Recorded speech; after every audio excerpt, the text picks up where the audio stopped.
Halo, saya Farhan. Saya Hasya Mubarok.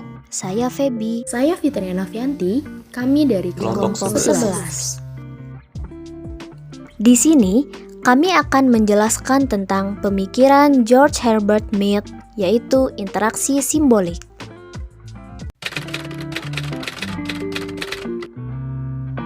Siapa sih George Mead ini? George Mead, atau dengan nama lengkap George Herbert Mead, merupakan seorang pengajar filsafat dan psikologi legenda.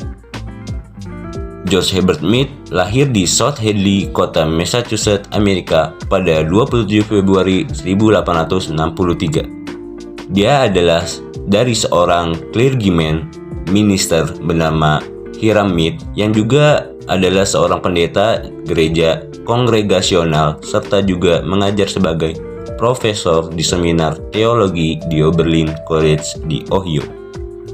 Sedangkan ibunya bernama Elizabeth Stone Billings adalah seorang wanita yang berpendidikan yang juga mengajar di Oberlin College selama 2 tahun dan kemudian menjadi presiden di Mount Holyoke College selama 10 tahun.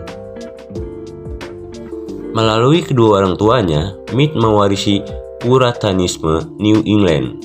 Dan ketika Mead berusia 16 tahun, dia masuk ke Fakultas Teologi di Oberlin College, Ohio, tempat di mana ayahnya mengajar.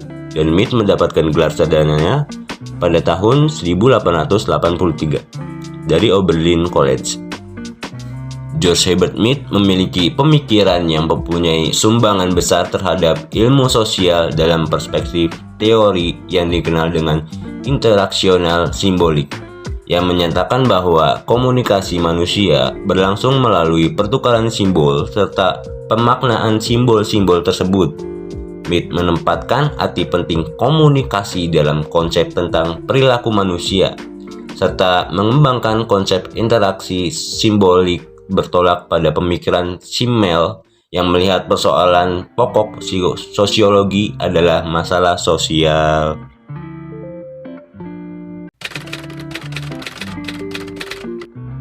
Lantas, siapa saja tokoh yang mempengaruhi pemikiran George Herbert Mead?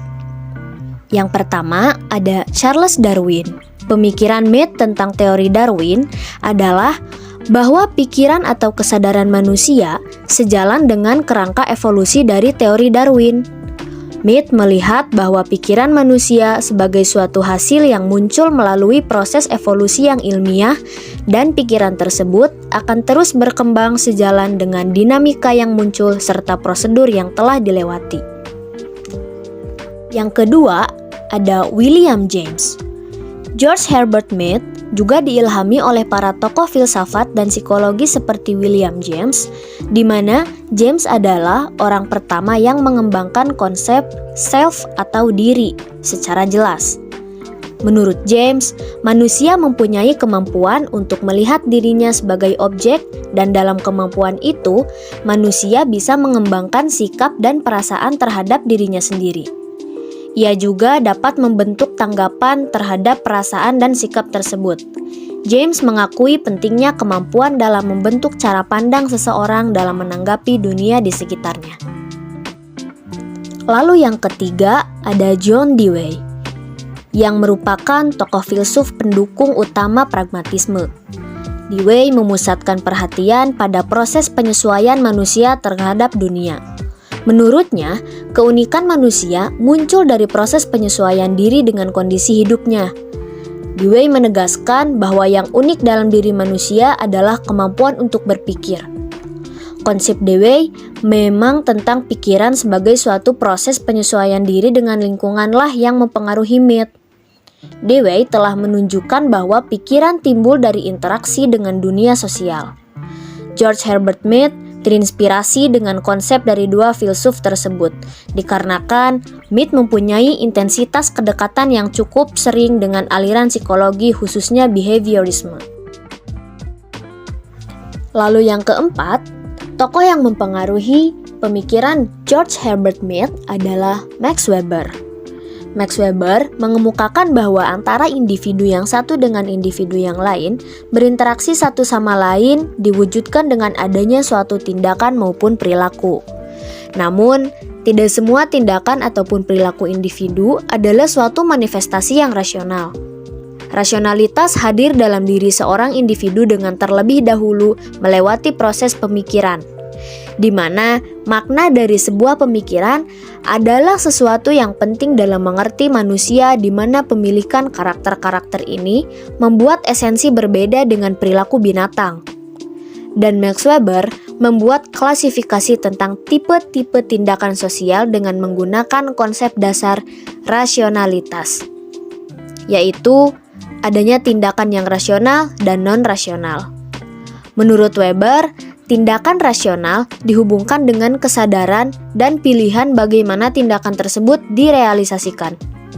Rasionalitas yang dikemukakan oleh Max Weber ini lebih dibawa ke ranah suatu lembaga atau struktural, meskipun selanjutnya rasionalitas yang dikembangkan Mead berdasar dari konsep Weber ini lebih dibawa ke ranah individu dan lingkungan sosialnya.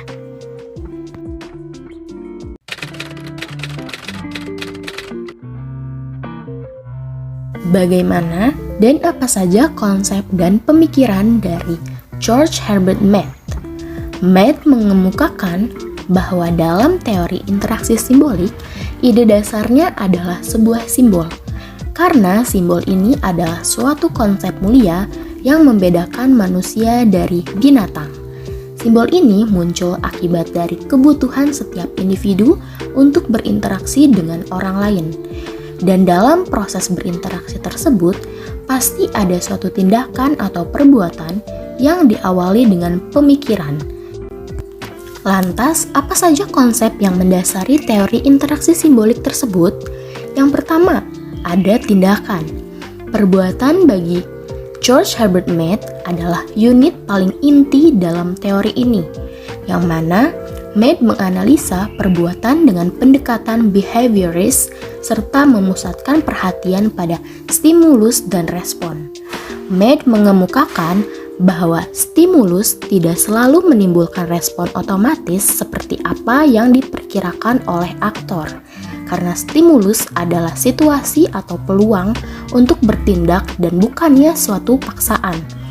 Mead sendiri menjelaskan bahwasannya ada 4 tahap yang saling berkaitan satu sama lain dalam setiap perbuatan, yaitu ada impuls, persepsi, manipulasi, dan konsumsi.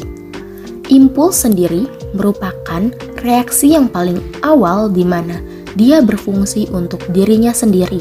Impuls melibatkan stimulasi indrawi secara langsung, di mana respon yang diberikan oleh aktor adalah bertujuan untuk kebutuhan dirinya sendiri.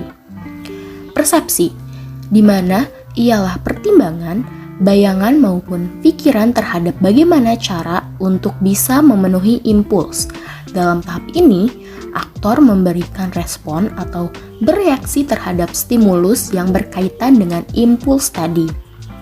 Manipulasi, di tahapan ini adalah tahapan selanjutnya, yang mana masih berhubungan dengan tahap-tahap sebelumnya. Dalam tahapan ini, aktor mengambil tindakan yang berkaitan dengan objek yang telah dipersepsikan. Bagi Mead, tahapan ini menciptakan jeda temporer dalam proses tersebut, sehingga suatu respon tidak secara langsung dapat terwujud. Yang terakhir yakni tahap konsumsi, yang dimana ini adalah upaya terakhir untuk merespon impuls. Dalam tahap ini, dengan adanya pertimbangan maupun pemikiran secara sadar, aktor dapat mengambil keputusan atau tindakan yang umumnya akan berorientasi untuk memuaskan impuls yang ada di awal tadi. Yang kedua, gesture. Mead mempunyai pandangan bahwa gesture merupakan mekanisme dalam perbuatan sosial serta dalam proses sosial. Gesture adalah gerak organisme pertama yang bertindak sebagai stimulus yang menghasilkan respon dari pihak kedua sesuai dengan apa yang diinginkannya. Yang ketiga, simbol. Simbol adalah jenis gesture yang hanya bisa dilakukan dan diinterpretasikan oleh manusia. Gesture ini menjadi simbol ketika dia bisa membuat seorang individu mengeluarkan respon-respon yang diharapkan olehnya, yang juga diberikan oleh individu yang menjadi sasaran dari gesturnya. Karena hanya ketika simbol-simbol ini dipahami dengan makna, juga respon yang samalah, seorang individu dapat berkomunikasi dengan individu lainnya.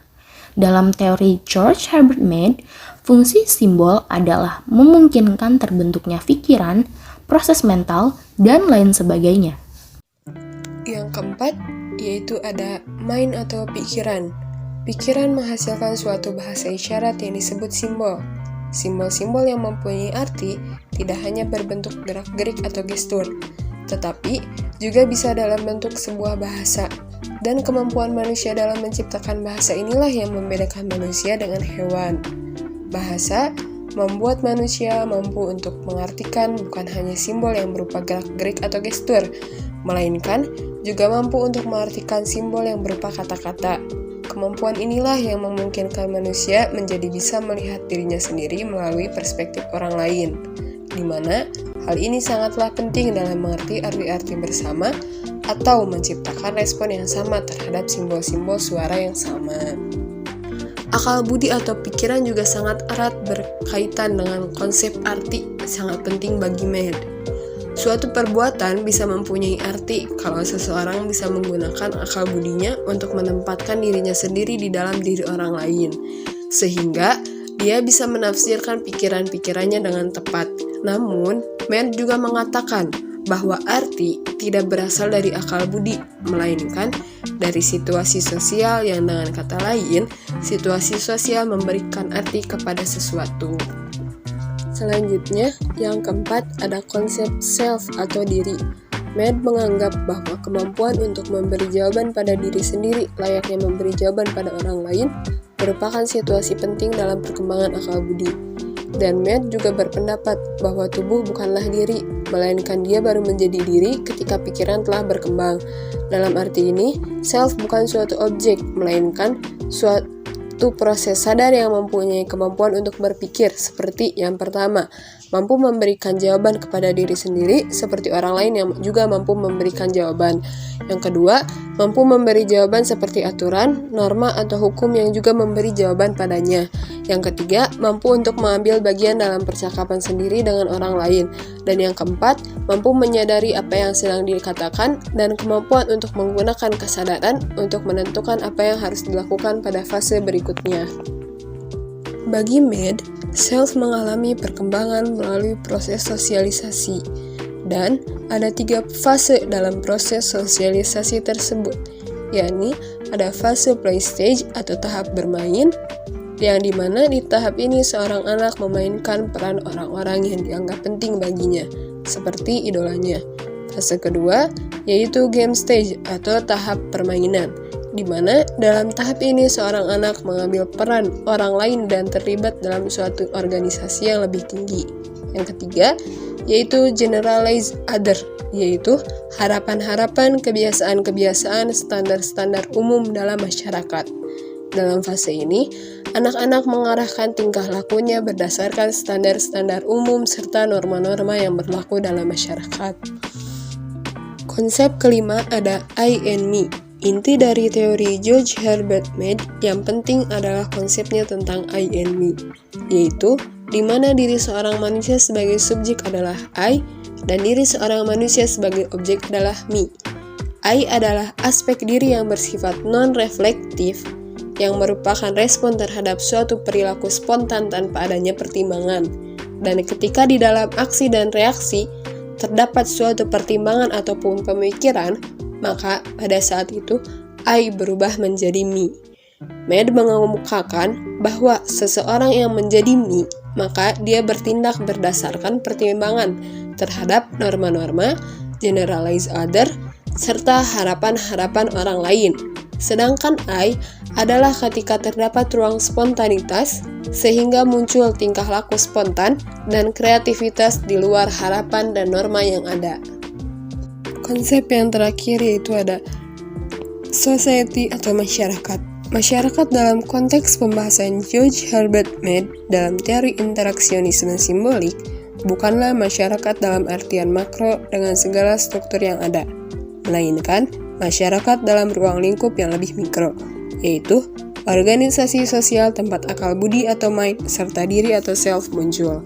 Bagi mind, dalam pembahasan ini, masyarakat itu sebagai pola-pola interaksi dan institusi sosial yang hanya seperangkat respon yang biasa terjadi atas berlangsungnya pola-pola interaksi tersebut. Karena Mead berpendapat bahwa masyarakat ada sebelum individu dan proses mental atau proses berpikir muncul dalam masyarakat.